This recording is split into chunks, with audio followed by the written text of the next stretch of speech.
ও মা, রেসিপিটা আমাকে শিখিয়ে দাও না, আমিও শিখবো। তুই শিখবি? চল। এই তো খুব সোজা, তুই নিজেও একাও বানিয়ে খেতে পারবি এটা।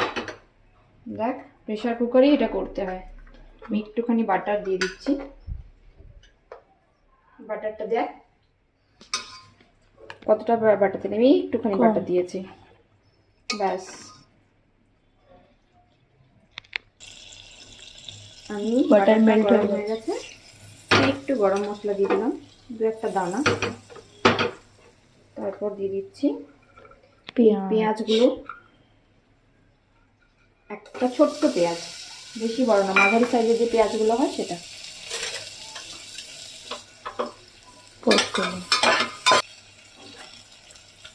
পেঁয়াজটা হালকা একটু ভাজা হয়ে গেলে তারপর আমরা চিকেনটা দিয়ে দেবো, যেটাতে পেঁয়াজ, রসুন, আদা